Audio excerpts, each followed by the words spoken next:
नमस्ते। अगर आपने भी कभी बालों को गिरने से रोकने के लिए महंगे तेल, शैम्पू या ट्रीटमेंट्स पर पैसे पानी की तरह बहाए हैं और सच कहूं तो कोई खास फायदा नहीं हुआ, तो आज का ये विश्लेषण बिल्कुल आपके लिए है।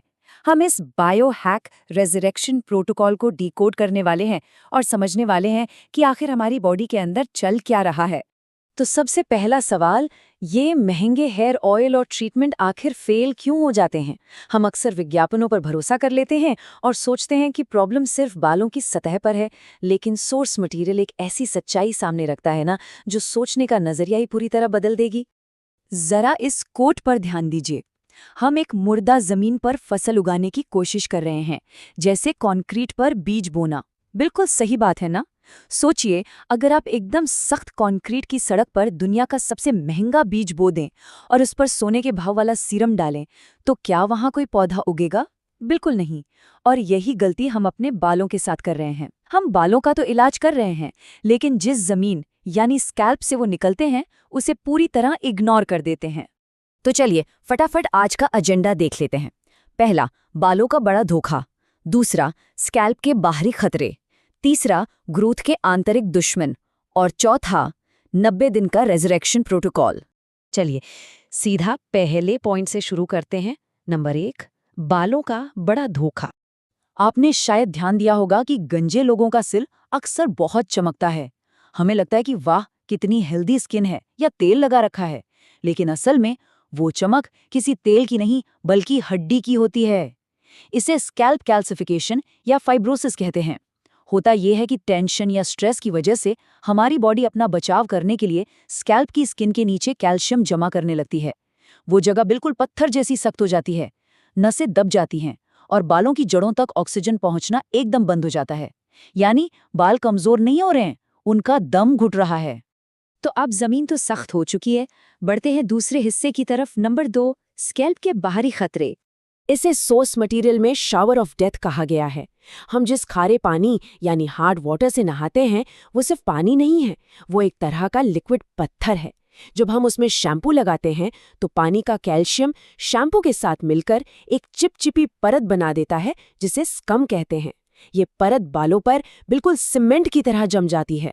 इसे हटाने का एक बड़ा ही शानदार हैक है चिलेशन, मतलब विटामिन सी या एप्पल साइडर विनेगर का इस्तेमाल करके इस जमे हुए मिनरल बिल्डअप को आसानी से हटाया जा सकता है।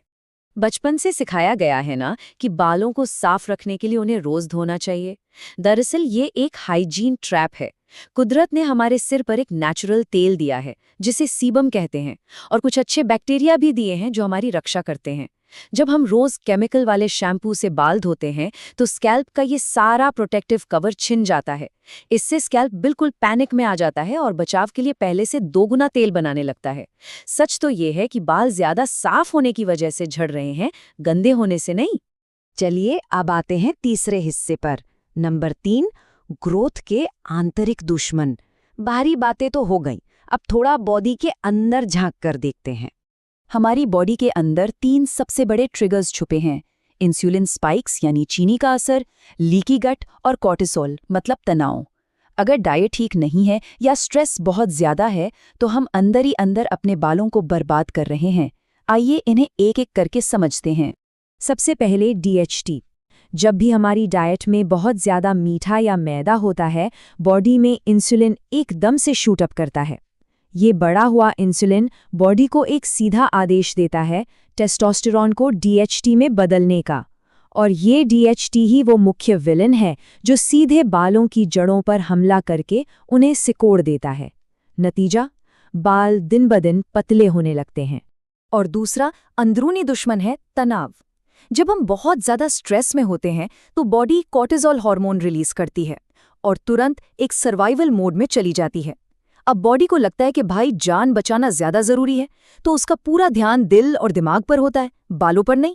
वो बालों की ब्लड सप्लाई काट देती है और उन्हें रेस्टिंग फेज यानी टेलोजन में धकेल देती है, जिसके बाद अचानक गुच्छों में बाल झड़ने लगते हैं। हम लोग अक्सर हजारों रुपए के विटामिन खाते हैं पर कुछ असर नहीं होता। ऐसा क्यों? क्योंकि अगर हमारा पेट यानी गट हेल्दी नहीं है तो जंक फूड खाने से आंतों में छोटे छोटे छेद हो जाते हैं। इसे लीकी गट कहते हैं। टॉक्सिन सीधे खून में मिलने लगते हैं और बॉडी उनसे लड़ने में इतनी बिजी हो जाती है कि बालों की ग्रोथ उसकी प्रायोरिटी ही नहीं रहती। वो सारे महंगे सप्लीमेंट्स ना बस महंगा यूरिन बनकर बॉडी से बाहर निकल जाते हैं, कोई फायदा नहीं होता। एक और सवाल, आखिर बाल समय से पहले सफेद क्यों होते हैं? देखिए, हमारी बॉडी नेचुरल तरीके से एक ब्लीच बनाती है, हाइड्रोजन पेरोक्साइड। जवानी में हमारे अंदर कैटालेज नाम का एक एंजाइम होता है जो इस ब्लीच को बेअसर कर देता है। लेकिन स्ट्रेस और उम्र के साथ ये एंजाइम कम होने लगता है, फिर वो ब्लीच अंदर ही अंदर बालों का रंग उड़ाने लगता है। इसलिए इसका इलाज बाहर से डाई लगाना नहीं, बल्कि बॉडी के अंदर एंटीऑक्सीडेंट्स बढ़ाना है। तो अब चलते हैं इस चर्चा के सबसे एक्शन पैक हिस्से पर। नंबर 4, 90 दिन का रेजरेक्शन प्रोटोकॉल। ये रहे हमारे 90 दिन के चैलेंज के 4 मुख्य कदम: ग्रेविटी हैकिंग, स्कैल्प मसाज और पॉस्चर, मिनरल और गट बैलेंस, और आखिर में मैकेनिकल अवेकनिंग। तो पहला स्टेप बड़ा ही आसान पर कमाल का है।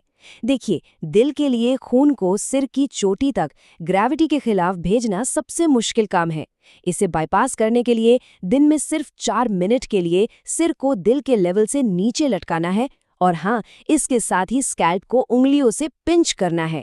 सिर्फ थपथपाना नहीं है, बल्कि थोड़ा कसकर पकड़कर खींचना है, ताकि वो जो कंक्रीट जैसी सख्त परत जमा हो गई है ना, वो टूटे और ताज़ा खून जड़ों तक पहुंचे। एक और बहुत बड़ी गलती हम रोज करते हैं, टेक नेक। हम दिन भर फोन देखने के लिए गर्दन झुकाए रखते हैं। जरा सोचिए, अगर पानी के पाइप को बीच से मोड़ दिया जाए तो क्या होगा? पानी रुक जाएगा ना? बिल्कुल वैसे ही गर्दन झुकाने से नसें दब जाती हैं और स्कैल्प तक खून नहीं पहुंच पाता। तो फोन को आंखों के सामने लाइए, गर्दन सीधी रखिए, रास्ते को ब्लॉक मत कीजिए। बाहरी मसाज के साथ साथ अंदर का हिसाब किताब भी ठीक करना होगा। कद्दू के बीज यानी पम्पकिन सीड्स एक बहुत ही बढ़िया नेचुरल DHT ब्लॉकर हैं। रोज दही खाने से लीकी गट ठीक होता है, और अंधाधुंध सप्लीमेंट्स खाने के बजाय जिंक और कॉपर को बैलेंस कीजिए। खासकर आयरन लेवल यानी फेरिटिन जरूर चेक करवाइए, क्योंकि अगर आयरन ही नहीं होगा तो ऑक्सीजन बालों तक पहुंचेगी कैसे? अब आते हैं मास्टर स्ट्रोक पर, माइक्रो नीडलिंग। ये टेक्निक बॉडी को एक बड़ा ही प्यारा सा धोखा देती है। जब हम डर्मा रोलर का इस्तेमाल करते हैं तो स्कैल्प पर बहुत ही हल्की और सेफ सी चुभन होती है। बॉडी को लगता है वहां चोट लग गई है, तो वो तुरंत अपनी बेस्ट रिपेयर टीम यानी स्टेम सेल्स और कोलेजन को वहां भेज देती है, और इसी मरम्मत के चक्कर में सोई हुई बालों की जड़ें भी वापस जाग जाती हैं। सच में ये विज्ञान का एक चमत्कार है। लेकिन देखिए, थोड़ा सब्र रखना पड़ेगा। पहले महीने में बालों का गिरना थोड़ा कम होगा, दूसरे महीने तक वो सख्त स्कैल्प थोड़ी ढीली पड़ेगी और आपको छोटे छोटे नए बाल यानी बेबी हेयर्स दिखने लगेंगे, और तीसरे महीने तक आते आते आपको विजिबल ग्रोथ नजर आएगी। ये पूरी तरह से साइंस पर आधारित एक टाइमलाइन है जो अपना समय लेती है। तो आखिर में बस एक ही सवाल बचता है, क्या अब हम उन महंगे विज्ञापनों के धोखे में आकर सिर्फ सतह पर तेल मलते रहेंगे, या फिर लक्षणों का इलाज छोड़कर ह्यूमन बायोलॉजी का कंट्रोल वापस अपने हाथ में लेंगे और इस 90 दिन के चैलेंज को शुरू करेंगे? फैसला पूरी तरह से आपके हाथ में है। आज के इस विश्लेषण में बस इतना ही। उम्मीद है आपको ये जानकारी बहुत काम की लगी होगी। फिर मिलेंगे एक और शानदार विषय के साथ।